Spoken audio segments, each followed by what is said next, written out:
who will be moderating today.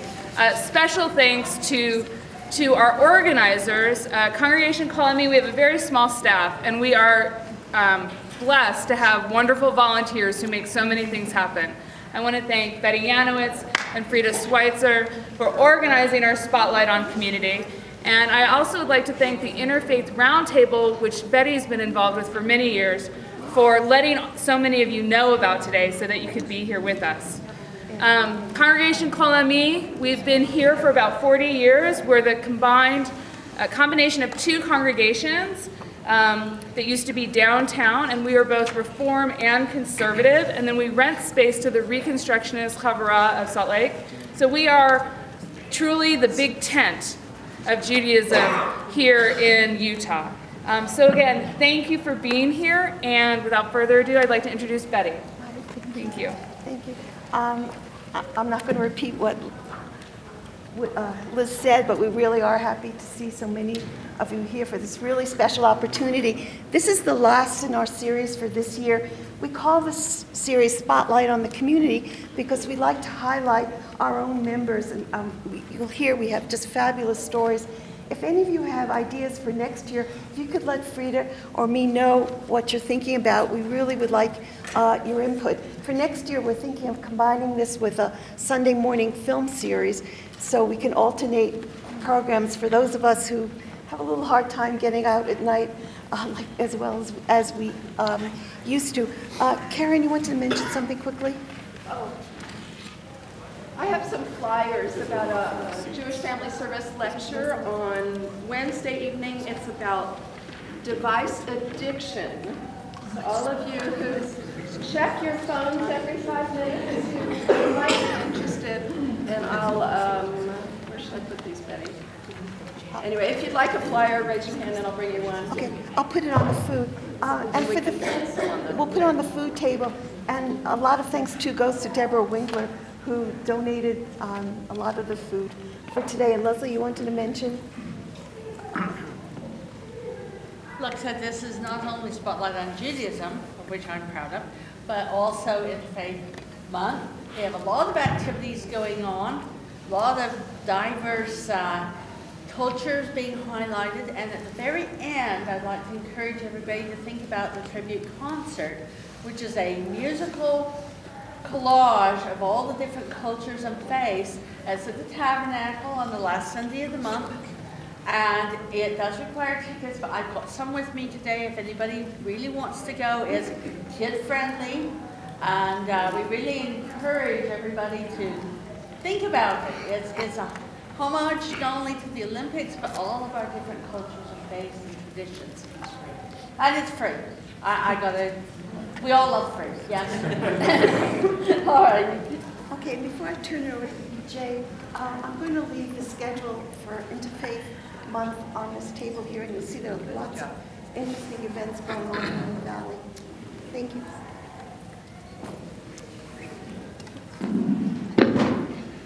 Well, good morning to all of you. My name is Jay Jacobson, and it's an honor to be a part of a program today that, as you've heard, features people from our community who have extraordinary stories to share with you. The program today is called In the Shadow of the Holocaust, and it's worth thinking that it's toward the end of the day, at the end of a very long day, that shadows become very long.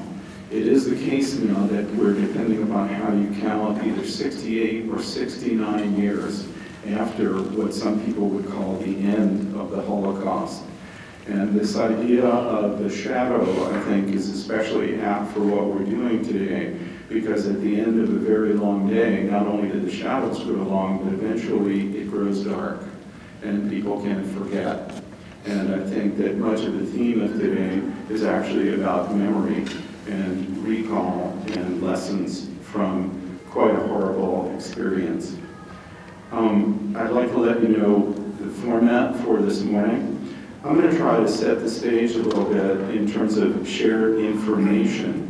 What we're going to talk about today, I think, is partly about facts and information. You can think ahead, but it's also about feelings and emotion, and you can think the heart. So I think we'll be exploring both of those issues with members of the panel. I'll say a few things to open, share actually a couple of poems written by people who also are survivors of the Holocaust. After that, I'm going to ask the panelists to introduce themselves to you, to tell you a little bit about where they grew up and who they are today. And then we'll ask them some very focused questions about what it's like to grow up in the shadow of the Holocaust. They're all adult children of people who are survivors or who have been survivors of the Holocaust. So thinking again about the head and the heart, first let's start with the head. Just the idea of the Holocaust is a challenge to find a word to describe such a horrific experience. It turns out that the term Holocaust comes from a couple of Greek words, and it really refers to an animal sacrifice offered to a god in which the whole animal is completely burned. People use that word for a very long time to denote great massacres. Since the 1960s, particularly in the United States, the term has come to be used by scholars to refer to the Nazi genocide of the Jews. And there was a television series that was called The Holocaust, and it's credited with introducing that term into common parlance after about 1978. Given what the word means in actuality, you might understand that that word is actually somewhat offensive to some Jewish people. And they use a different word, the biblical word shoah, which means calamity.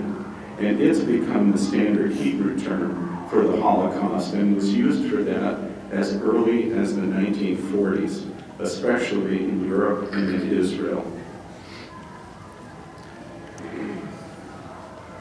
Talking about Holocaust survivors, we've talked a little bit about the meaning of the Holocaust, but even the meaning of survivor has different significance to different people. So again, to put that in an informative or an information perspective, let me say, of the 9 million Jews who had resided in Europe before the Holocaust, about 2/3 were killed. Over 1 million Jewish children were killed, as were approximately 2 million Jewish women and 3 million Jewish men. In terms of survivors, though, in most of the camps that were first discovered by the Soviet army, almost all of the prisoners had already been removed, leaving only a few thousand alive. There were about 7,000 inmates found in Auschwitz, including 180 children who'd been experimented on by doctors. Some 60,000 prisoners were discovered at Bergen-Belsen by the British Army when they arrived. But of that group, over 10,000 died within 2 weeks of malnutrition and dysentery and typhoid. So if we think about Holocaust survivors, it's possible that as many as 600,000 people survived the camps, but the lower estimates are only about 150,000, and of those, many died quickly. If you think then of the approximately 6 million who were sent to the camps and 150,000 who survived, it's only about 2% of the people who endured that horror. So surviving that experience is already quite rare. Of the survivors, a challenge after the war was where to go. Some who chose to return to their homes like Poland were murdered when they arrived. Others chose not to return to countries that were now ruled by the Soviets. No country eagerly accepted them. Those that wanted to return to Palestine were not welcomed by the British. Even the United States was slow to accept the offer of home and hospitality for European refugees. Altogether, about 137,000 Jews were accepted into the United States. That was shortly after the Second World War. Another question then about survivors would be, how many of those are alive today? Well, of the 137,000 who came, if they were 10 years old when they came, they'd be 78 years old now. That's longer than the average life expectancy. So even of the children, more than half have died. And of those who came as adults, it's the vast majority who have been lost. So that's just a comment about what we mean about the Holocaust and the survivors. Let me just share two things from people who have written about the Holocaust before we introduce our panel. I think they'll share or give to you the range of the way people regard this experience.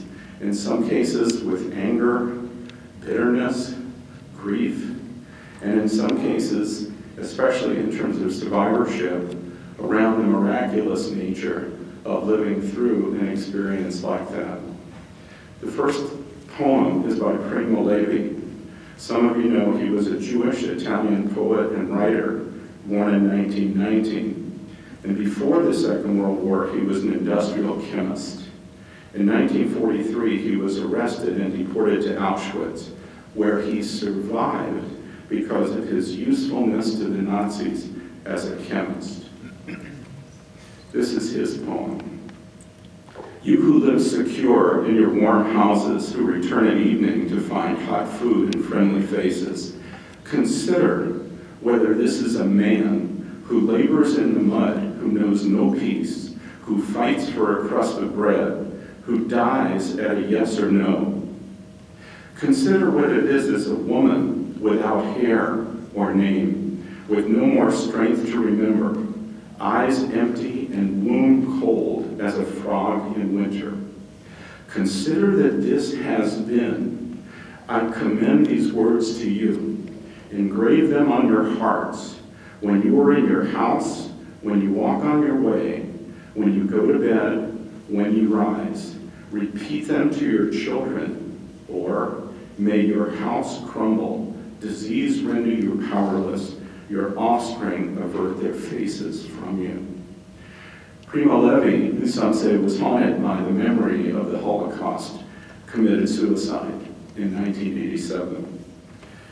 The second piece is by a Polish woman poet who was one of the leading Polish poets after World War II and who received the Nobel Prize in 1996. She was 16 years old at the outbreak of war, and she internalizes the pain of the Nazis' victim.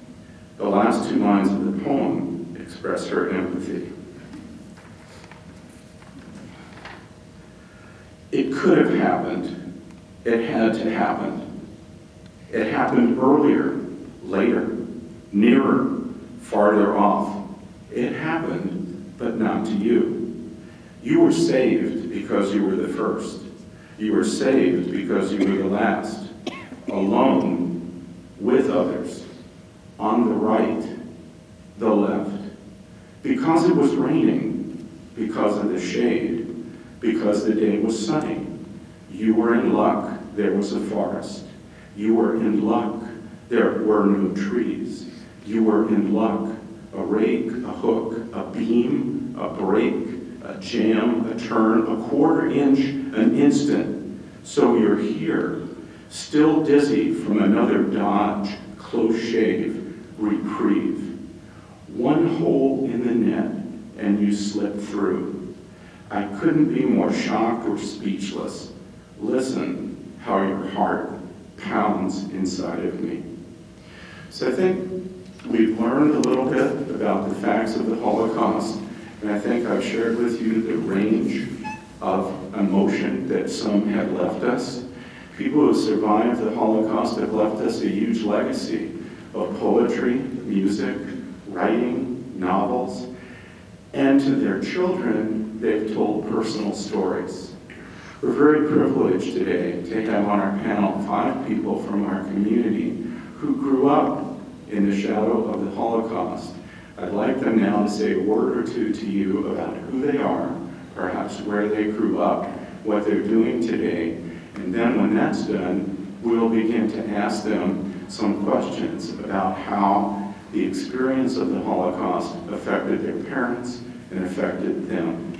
What I'm going to ask you to do is be patient. 5 panelists are a lot of stories. We'll go through the panelists on the questions, When those are done, we recognize there are lots of stories from people who are here in the audience that you'd like to share and questions you'd like to ask. And we'll try to keep time available for that.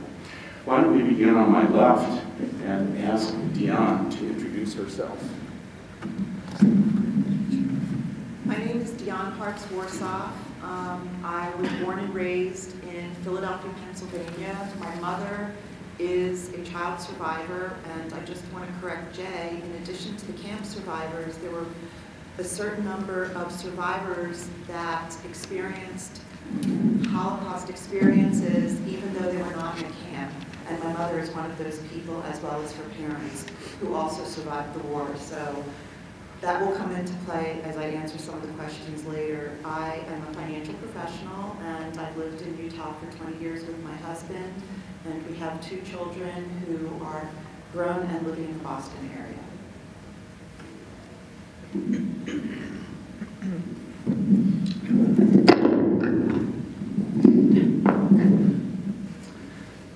Good morning to you. My name is Leslie Kellen, and I was born in Budapest, Hungary, in 1949. And my family immigrated from there to Israel in 57, and then to the United States in 59. I've been living in Salt Lake City since really straightforward from the mid-70s to today. I direct an organization called the Center for Documentary Expression and Art that conducts documentary work throughout the state, focuses on the state's multicultural, diverse people. And I will be talking more about my family and my life afterward. I did want to make one small correction also to what Jay said. The 6 million weren't all taken to camps and killed. There was 1 million that were killed in the former Soviet Union by the Einsatzgruppen, who are the kind of the precursor of the German onslaught. And many of these were killed in massacres, and there were also others who were killed in other fashions who were never taken to camps. So.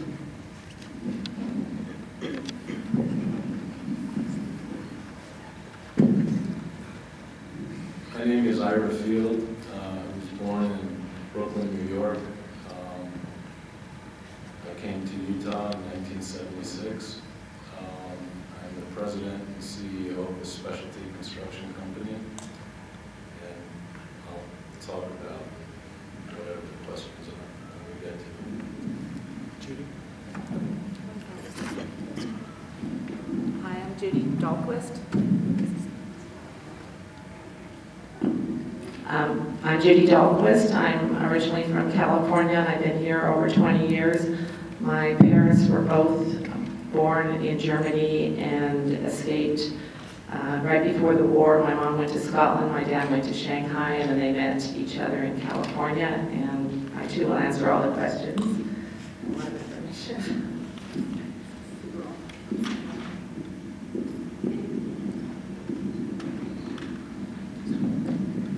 My name is Oli Arden. I was born and raised in Israel. I came to Utah in 1998 to do a postdoc and kind of fell in love with the place and stayed. Both of my parents are Holocaust survivors who lost their fathers in the war and immigrated to Israel right after the war.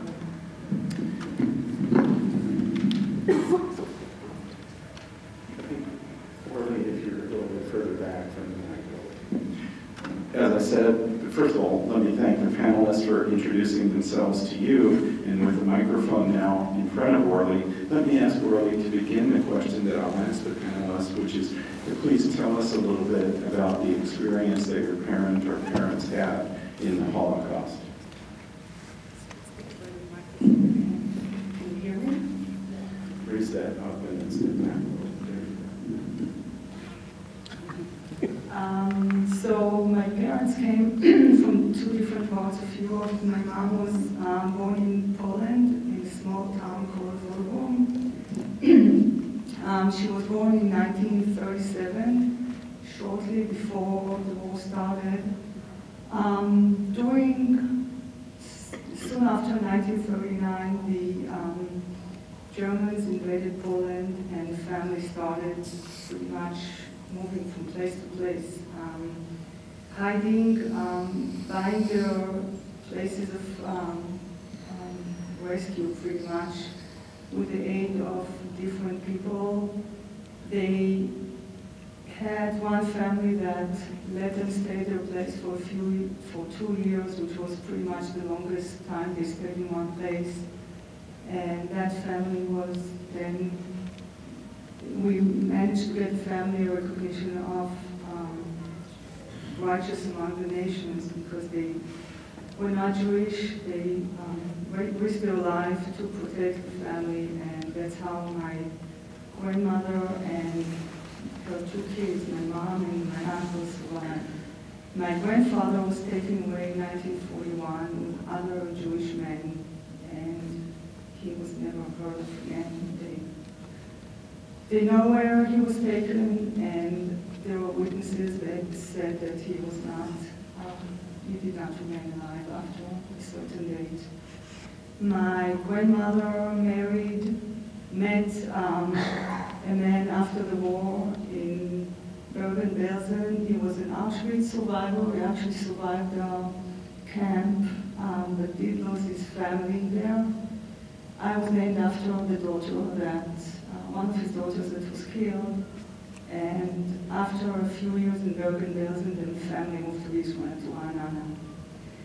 My father was born in Croatia, in a place that was really close to Italy.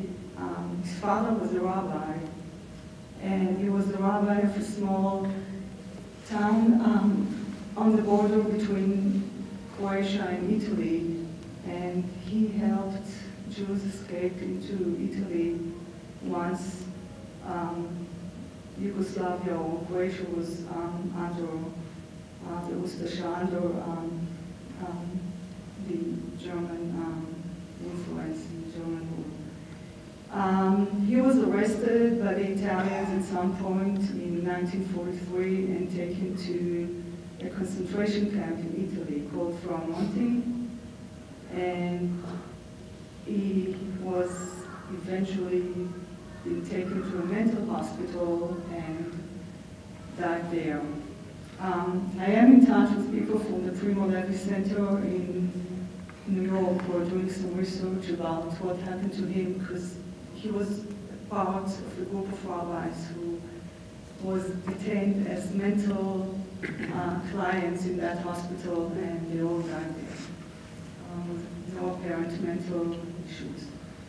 My father grew up in a Catholic monastery, pretty much, in an orphanage in northern Italy, and that's how he survived the war. His mother, my grandmother, traveled around Italy. She was doing some work for the resistance. We don't really know what she did during the war. And she came and picked him up after the war. They moved to Silvino, to a Youth Aliyah Institute, and she met a person who also lost his family during the war. They got married and moved to Israel in 1948. I think that's the story of the Holocaust. Thank you, Orly. Judy, would you do that, please? And my parents told me absolutely nothing. They, anything I know comes from my cousin Fred, who was in an orphanage along with my mother, and they climbed out of the orphanage window and escaped on the kinder transport to Scotland. So my parents never spoke of it. They never spoke German. They never wanted any German products. They were both very bitter. They both were born in Germany. As I said, my mom went to Scotland right before the war. My dad went to Shanghai, and they both ended up in California. I did have an opportunity to have my mother interviewed by someone from the Shoah Foundation that was trained by Steven Spielberg while she lived here in a retirement home. And I asked her if she would be interviewed, and she said no. And I didn't want to bring those memories back to her, but I really wish I would have had her do that. The German government, I don't know if anybody knows this, but they started inviting people back, starting with the oldest person, and they invited them back to the towns that they were forced to leave. So I had an opportunity to go with my mother to the town that she climbed out of the orphanage window, and that way people would have a better perception, better memories to pass on to their children. So they really didn't talk about it. They didn't give me much information. The only story that I knew was about climbing out of that orphanage window, and her sister Bonna, and that's my middle name, stuck a necklace in her underwear in her suitcase so she could smuggle it out of Germany, and this is the necklace that I learned today. I was sure to take it when she was living in the retirement home. I wanted to be sure that I got that. I didn't want anyone to take that from her. So they really did not speak of any of their experiences, which I'm sorry to say because I would have liked to know, but they were very bitter about everything. So that's what I have to say. Thank you, Judy. Turn that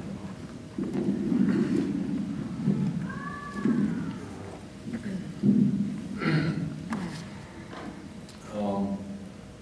I don't know anything about my grandparents. My father is the survivor.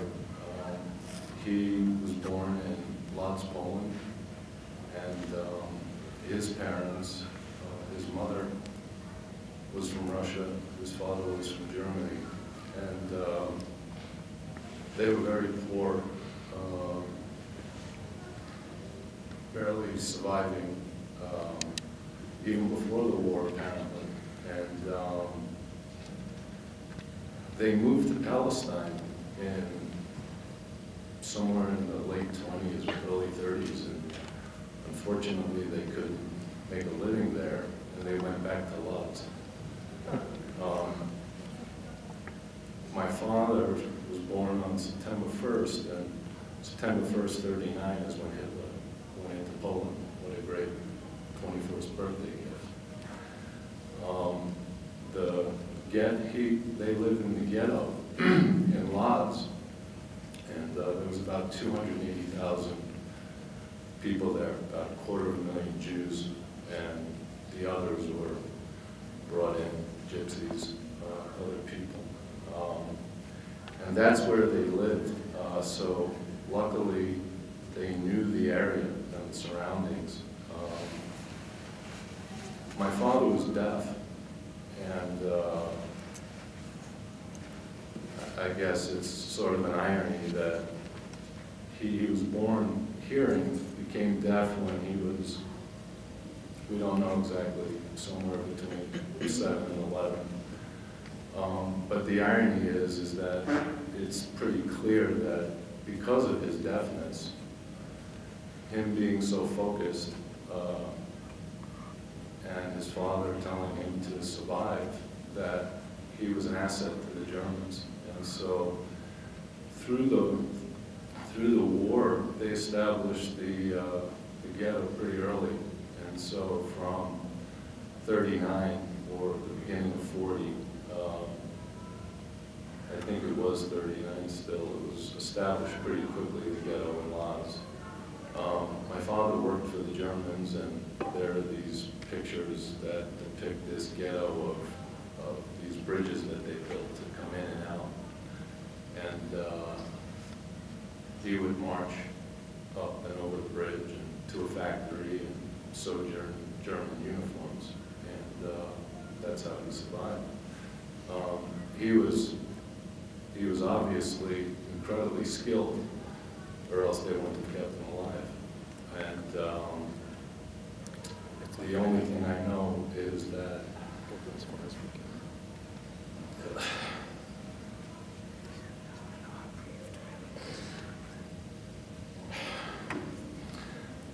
his father, Isaac, who I'm named after, was taken. And, you know, I'm not sure exactly where he went. I'm only beginning to try to do the research. And, but from what my father wrote down, his father was taken and didn't come home, and his mother didn't come home. He decided he had 2 brothers, and they decided to try to escape where he stayed, or split up, and where he stayed and lived the large part of the war in the ghetto. I don't know what happened to his brothers. We assume that they perished. They closed the ghetto in Lodz in 1944, and they started moving. There was 150 people that survived the ghetto that were moved, and he was then moved to Auschwitz, and somehow survived, and then moved to Dachau, and then they were on a death march. They were put into a, this was when the Russians were advancing and the Allies were bombing. And he was in a barn, as he describes, and for some reason they didn't ignite it, and he and others survived. American troops opened the doors to the barn, and he survived. He was emaciated and was in a hospital close to Munich, in a town called Alla, or the hospital was called Alla. Then he went to a relocation camp in Salzburg, Austria, and being deaf, it was very difficult for him to try and be mobile and come to the country. And luckily, he wanted to come to the United States, and he wound up. He was, like I said, he was very talented. And there was General Clark in the Army that he wound up making a suit for, and Clark took a liking to him. And so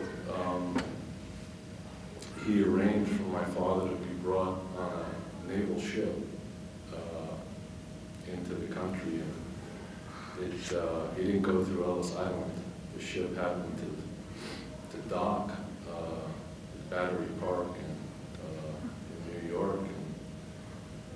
And he got off the boat to stretch, and somebody that saw him, that knew him from apparently Salzburg, grabbed him, and he went to work that day in New York. I mean, it's just, there's a lot more detail to the story, but it's just incredible. And he became very successful. Thank you.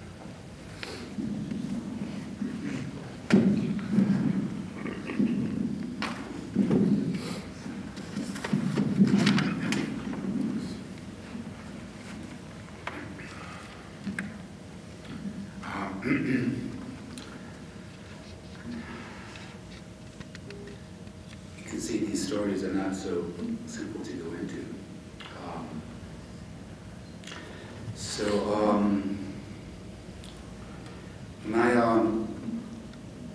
My mother and father were born in Budapest, as well as I was, and my mother was born in 1920, and my father was born in 1911. My father is one of 4 children, and my mother was one of 3 children. The Holocaust came to Hungary late, and by the time the Nazis occupied Poland and other countries, the Nazis occupied Poland and other countries prior to Hungary. Hungary also was an ally of Germany as a country. And so probably maybe the easiest way to pick up the story is to pick it up from my father's side. My father had served in the Hungarian military early, as had his father in the First World War. And my father, when he was called up, would talk about the fact that, would tell me stories about the fact that his father had essentially gone with him when he was called up to the place where he did his training, because his father knew people there from the First World War, and had made it easier, more possible for him to fit in. My father was a person who fitted well with military things. He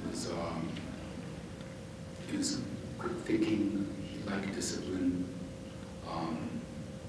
He was able to maneuver socially well. He was verbal. Could take orders. Have to give orders too. And so when Hungary became allied with Germany in 1939, my father was called back up to temporary duty in the military, and he told me that he was involved in a bicycle brigade. It sounded a little unusual, but a bicycle brigade was sent into Yugoslavia early on to take over some of the properties Hungary had lost as a result of the First World War, when they were also on the losing side with the Austro-Hungarian Empire. So they were able to regain some of these properties. My father talked about how he went in with the bicycle brigade, and then I guess there was more than one bicycle brigade sent in, and one of them was attacked by partisans. And subsequently, as the war went on and Germany attacked the Soviet Union, about that point, all Jewish men who had anything to do with military activities were stripped of their military rank. And they were all put into a kind of forced labor battalions. There were approximately, I don't know the exact numbers, but around 75,000 people in Hungary, men, served in forced labor battalions. And probably 6 out of every 7 of these men were killed. Many of them died in the former Soviet Union. A lot of my father's stories had to do with going into the Soviet Union as a part of the forced labor. And he was fortunate because he was placed early on in the former Soviet Union in a place where they, apparently where they held the bulk of the food storage. So he used to talk about the fact that the officers wanted to be able to steal food, and they would rely on him to help them do it. So that meant as long as he sort of protected them and allowed them to take food and extra food and so forth and so on, he was also safe. Anyway, it was a sort of an unusual kind of connection, but my father found some way, because of his prior military sort of connections, to put himself into a position to be able to survive and to function in this way. The most dramatic stories my father told were in part about coming back.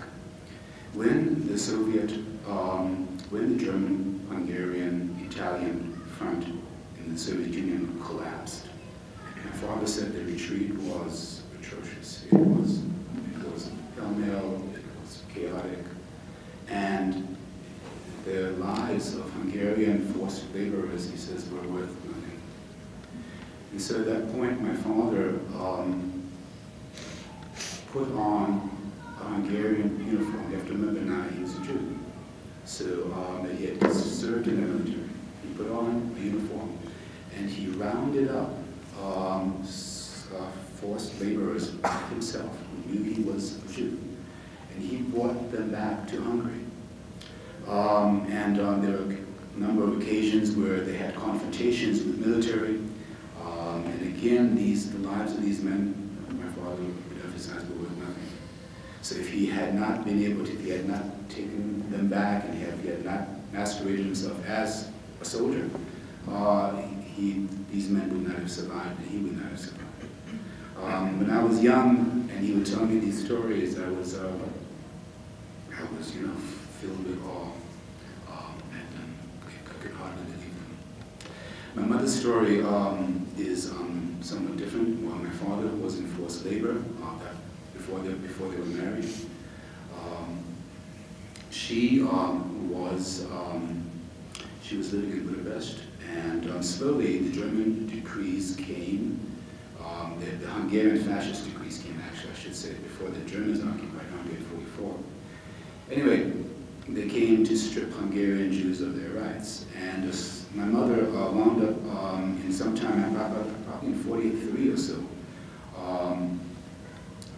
in 42 or 43 or so, meeting a woman who was a survivor of the genocide in Czechoslovakia, she moved over to Hungary. And a lot of people from other countries came to Hungary because Hungary was occupied so late. Anyway, she began to tell my mother that they should prepare themselves for occupation and for what was going to occur. And subsequently, in '44, when the Germans did occupy Hungary, this woman who, by that time, moved in with my mother and her family because their house had been designated as a Csillagos house, a starred Jewish house where they collected people before the deportations. Anyway, she was there with my mother, and she was the one that convinced my mother that they had to essentially go into hiding. So my mother, she helped my mother go into Buda, because Budapest is divided into two, Pest and Buda, and they went into Buda side and they took out an apartment there. My father had, in the interim, helped my mother acquire false papers. And my mother went, I believe it was on June 28th, June 27th or 28th, 1944, into hiding in Buda. And she and her mother stayed there during the war and survived the war under assumed identities. And so my mother's sister and her children and my mother's brother were also alive. My mother's sister was deported to Auschwitz with her two children. My mother's brother was taken also to the front in forced labor and killed on the Soviet front. My father's parents and sister and her children were taken. And my grandmother, my mother's sisters were also taken to Auschwitz. So.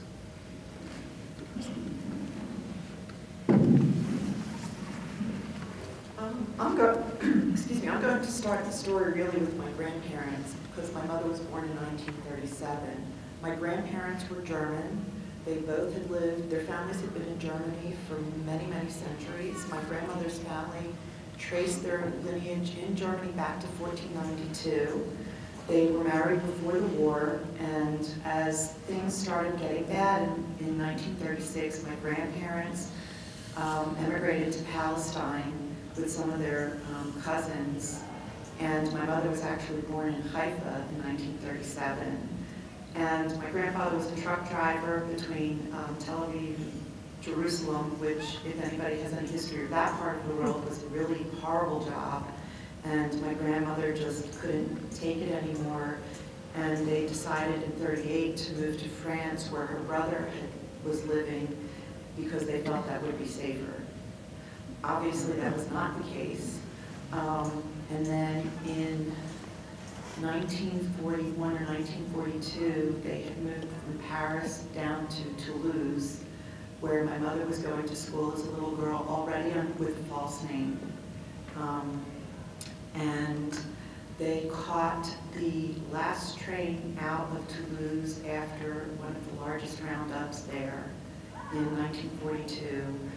My grandfather's brother had actually been there. I'm just telling the short version because everybody could go on forever. My grandfather served in the Foreign Legion, but in that roundup, my grandfather's brother, who had come down with them to Toulouse, was taken, and he and his family, except for my grandfather's niece, were all exterminated. After that, they fled to a small town named Albi, which is also in southern France, and just tried to find places to stay. They ended up in hiding. There were two non-Jewish families living in the area, the Bala and Fidou families, and they took my grandparents in because not only were they Jews, but they were not French. So even though they were in the Vichy part, or the free France, and I use quotation marks, it really wasn't very free for Jews. And because of the difficulties with them in the language, in addition to them being Jewish refugees, they decided to put my mother into a convent. So when my mother was about 4 or 5 years old, she spent about 6 months in a convent in Sorez because my grandparents at that time, it was so dangerous that there were nights that they would literally hide in the fields because the families that were protecting them were afraid that they would be found. My mother was then reunited with her parents, and they survived the war, as did my great uncle and his two daughters. My mother was an only child, or is. And then after the war, they all ended up in Paris, where my mother grew up with her two first cousins who are like her sisters. My grandfather lost his entire family except for this one niece, and my grandmother except for her brother. Her parents were in Theresen, and they actually survived, although my great-grandfather died shortly after the war, and she had a younger half-sister who was taken from Theresen to Auschwitz and also killed. That's the really short version.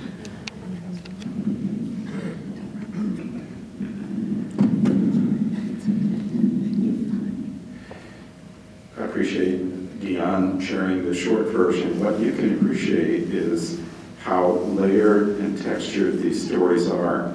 What I think I'm going to do is ask the panelists, starting with Orly to my right, to think about the remaining questions and answer the ones that you feel most connected to and most strongly about. I'll just read you those, and then we'll start again at the right and move across. The next question was, when and how did you learn about your parents' experiences in the Holocaust?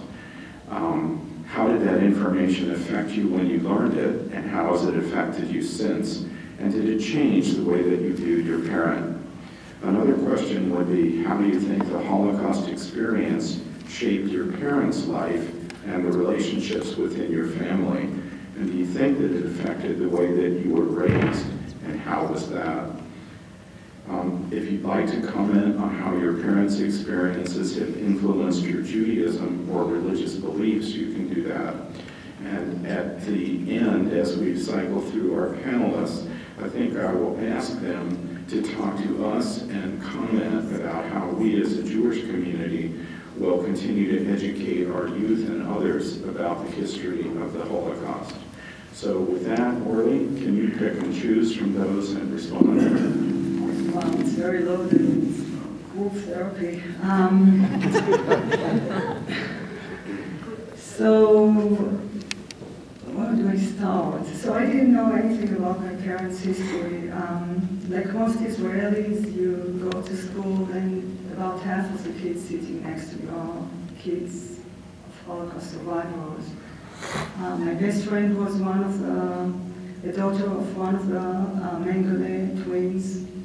The thing is that we did not know anything. The parents never spoke of what was going on. I didn't even know that my grandparents, all those uncles that were not really biological uncles, there was no family left of, there was pretty much nobody left from the family. So people from their villages, people from their communities who somehow were a remnant of the past became uncles, and we were introduced to them, but I did not even know that. We knew nothing. And I remember before filling out paperwork for my military service, I had to go through all the family health issues, and I said, well, what about grandpa's heart condition? And my father said, well, he's not your grandpa. And I really did not know anything. We never talked. There were, looking back, there were things that happened during family Passover celebrations. There were never celebrations. It was always very loaded, very sad. There was never happiness. My parents really both didn't have any childhood. My father was raised by nuns who were very strict. He was raised as a Catholic. My mom did not see the daylight during the years that they were hiding. So during the childhood that she was supposed to have, she was pretty much living in the cell. So things were just, I thought it was normal childhood for me. Again, most of my friends had the same childhood. There was always food on the table. Families were very poor. We were refugees, but we were taken care of. There was no happiness, though. When I tell people my mom never hugged me, they don't get it. And only after I had kids, I realized I was never hugged as a child. And it took many years to find out more about the family. A lot of it came from the Steven Spielberg testimony that my father had, which I saw only after he died. They never really wanted us to find out what happened there. I do a lot of research now. As I said, I am in touch with some groups that are doing research. And what I found pretty amazing is all the bits and pieces that started coming up, either when my father was sick towards the end of his life, or after when my father was gone and my mom, again before she died, was willing to talk about, because we started asking way more questions. We convinced my mom towards, after my dad died, my mom did not do very well, and we convinced her to go and seek some psychological treatment with a person who specializes in Holocaust survivors. This is a program that's paid for by the German government, and my mom agreed to go because she didn't have to pay. And I found the paperwork of those visits after, and I realized how many things I didn't know, but it's really only after we lost the parents. So I have some photos, I have the testimonies of my parents. Again, there are people working on trying to help me put my genealogy together, because there was really nothing. I don't know anything about my grandparents and great-grandparents and where they came from. And, you know, it's been, just in the last years after I had my kids and after I saw what other families are like, you realize how much your childhood was affected by your parents' experiences. And I do want to say something about religion, because that's something that was brought up in the Yad Vashem, the Spielberg testimony. So my father grew up as a son of a rabbi, and it was a very, it was a Zionist home, even though it was very rare for rabbis to be Zionist back then. His father was also a doctor of theology, so it was a more progressive home. And one of the memories my father talked about was going to camps of Hashomer Tza'ir, which is a more liberal environment. It's pretty much a socialist youth movement. And then his father is being taken away. My father has to hide the fact that he's Jewish and he's growing up as a Catholic. And then the war ends and he's being taken away to Aliyat HaNoar, to a youth Aliyah movement. And they immigrate to Israel, and my father is placed in a kibbutz. There was no religion whatsoever there. He had to forget all of his Catholic catechism, you know, everything he did there in the orphanage, everything he learned about in his parents' home, and now he's supposed to not believe in God. So, shaping up my life as a Jew, growing up in Israel, you're Jewish, you do you find Jewish education, but there was never a God in the house. We were not brought up to believe in anything. What I got when I asked my parents if they believe in God, you get to an age, about 10, and you ask your friends if they believe in God, you ask your parents, and my parents said, how can we believe in God after what happened there? And again, towards the end of his life, my father had different thoughts, but it's been a very interesting process to see how people who were brought up in very orthodox homes just lost all their beliefs. Did I answer any of those questions? Thank you. Thank you. And I don't think, especially my mother, lost her religion, because we went to temple often and went to Hebrew school. But how it changed my family is I grew up also with less relatives, because my mother had 3 brothers and 3 sisters that most of them died in concentration camps. And also as a result, I had older parents. My dad was actually born in 1899. And then, like I said, he escaped Germany, went to Kralsheim, and his brother and his sister, I don't know why, they went to Australia, and he went to the United States by ship, because I found online, actually, the ship documents that he came over on.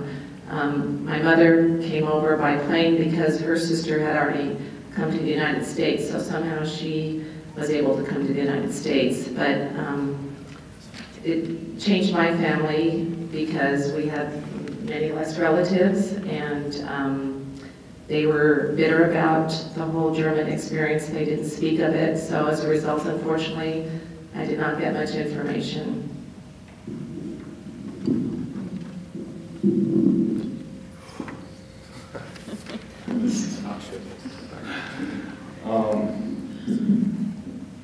You know, these kind of questions sort of meld together for me, and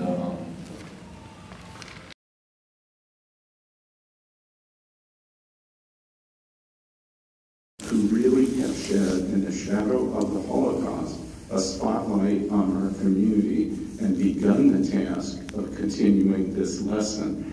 And all of our panelists who have again engaged in a task that must continue, which is sharing these very compelling and very powerful stories. Can we show respect for all of those?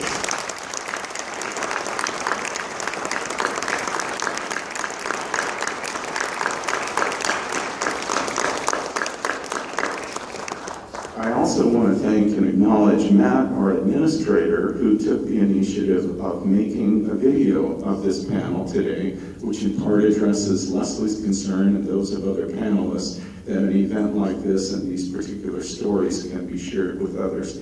So I'm very indebted to those.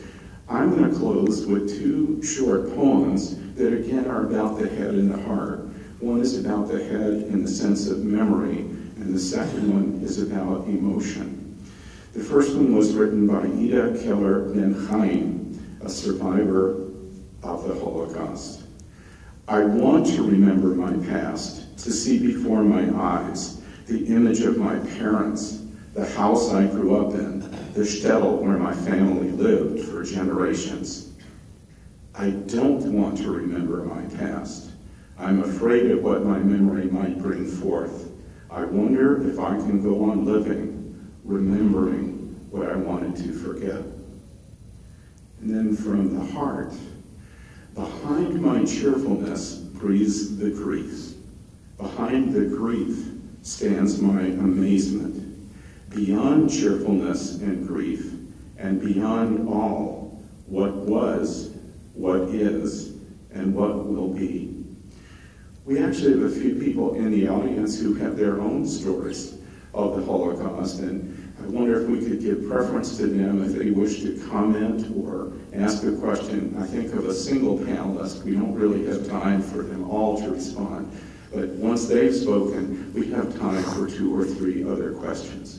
Sure, Ray? Yeah, what I wanted to say is that if you give talks to kids, if you happen to have an experience like what you described, it's much more powerful.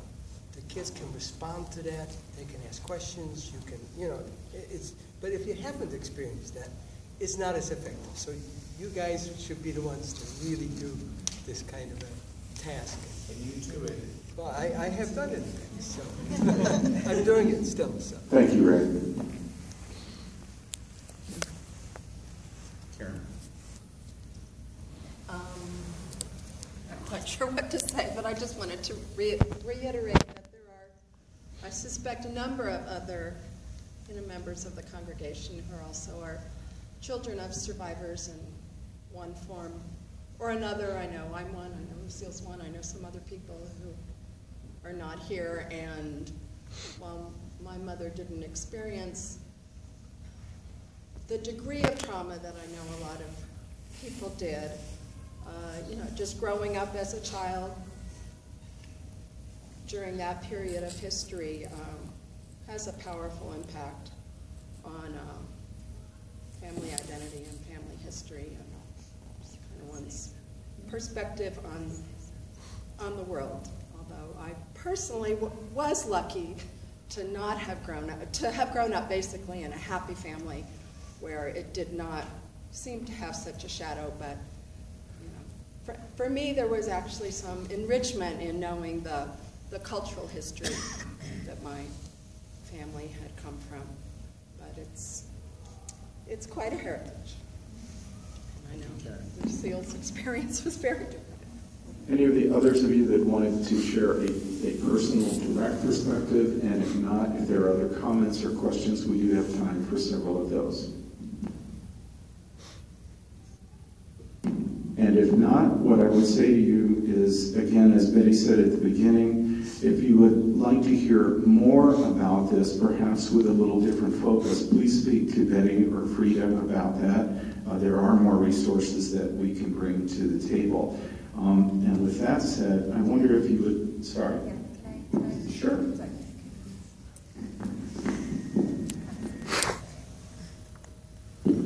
Hi.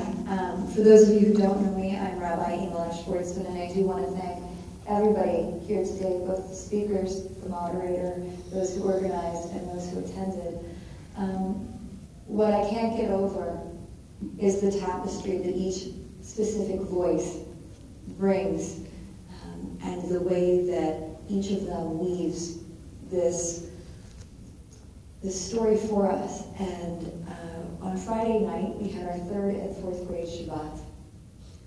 And to hear our youngsters talk about their love of their heritage and their love of Judaism, it doesn't make it worth it, but it lets us know that we continue to survive and thrive.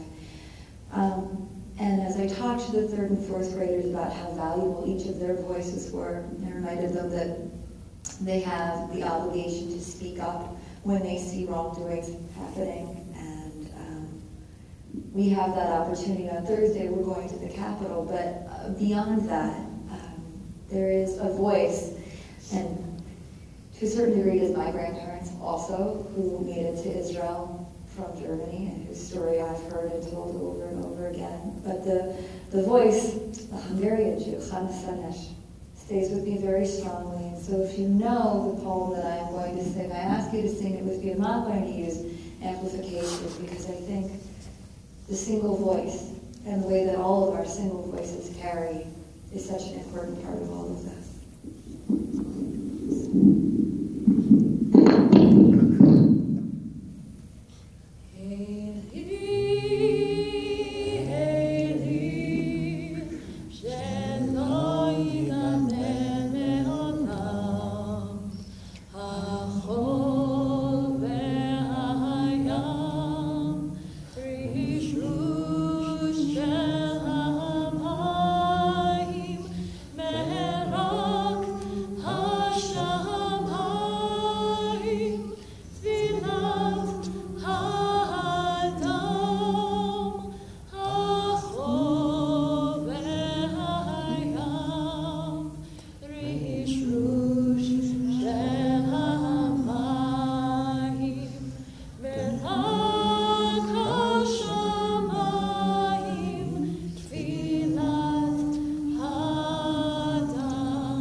I wanted to acknowledge also the many people who came today who are not a part of the Jewish community, but who are part of the interfaith community that was kind enough to help us publicize this event.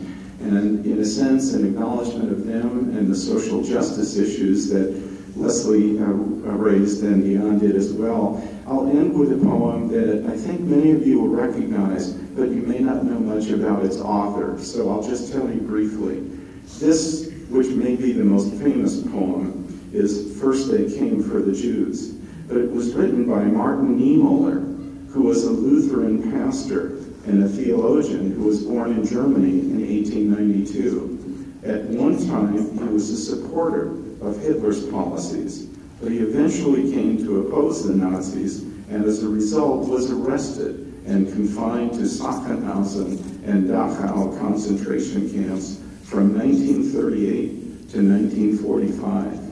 After narrowly avoiding execution, he was liberated by the Allies in 1945. He wrote, "First they came for the Jews, and I did not speak out, because I was not a Jew. Then they came for the communists, and I did not speak out, because I was not a communist.